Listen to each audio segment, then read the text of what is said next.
এবার ১,২৯,৮০,৩৬৭টি গবাদি পশু কোরবানির জন্য প্রস্তুত আছে জানিয়েছেন প্রাণী সম্পদ মন্ত্রী মোহাম্মদ আব্দুর রহমান। সামগ্রিক অর্থেই আসছে কোরবানির সকল প্রস্তুতি সন্তোষজনক বলে জানান তিনি। কোরবানির প্রস্তুতি নিয়ে প্রাণী সম্পদ অধিদপ্তরের সমন্বয় সভা শেষে আজ মন্ত্রী এসব কথা জানান। শেকড় থেকে শিখরে। গত বছর সারা দেশে কোরবানিযোগ্য গবাদি পশুর সংখ্যা ছিল ১,২৫,৩৬,৩৩৩টি। এর মধ্যে কোরবানি হয় ১,৪১,৮১২ পশু। শেষমেশ অবিকৃত থাকে প্রায় ২৫ লাখ। এবার আগের চেয়ে ৪,৪৪,০০০-এর বেশি গবাদি পশু প্রস্তুত কোরবানির জন্য। প্রাণী সম্পদ অধিদপ্তরে এ নিয়ে বসে সমন্বয় সভা। অংশ নেন স্থানীয় সরকার বিভাগ, পুলিশ, বিজিবি, বাংলাদেশ ব্যাংক ও খামার মালিকদের প্রতিনিধিরা।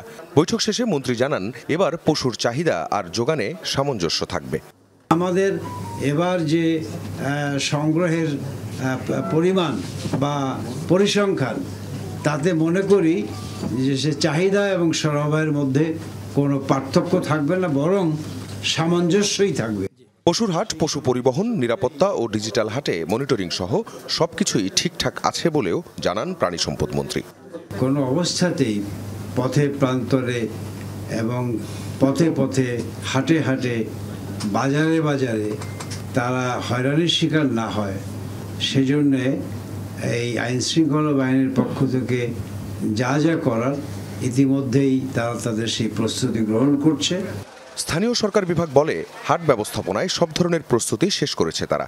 বাংলাদেশ ব্যাংক জানায়, হাটে জাল টাকা চিহ্নিতের ব্যবস্থা রাখা হবে। সড়ক মহাসড়কে যেন হাট না বসে, একই সাথে পশু পরিবহন নিরাপদ ও নির্বিঘ্ন করার কথা জানায় পুলিশ।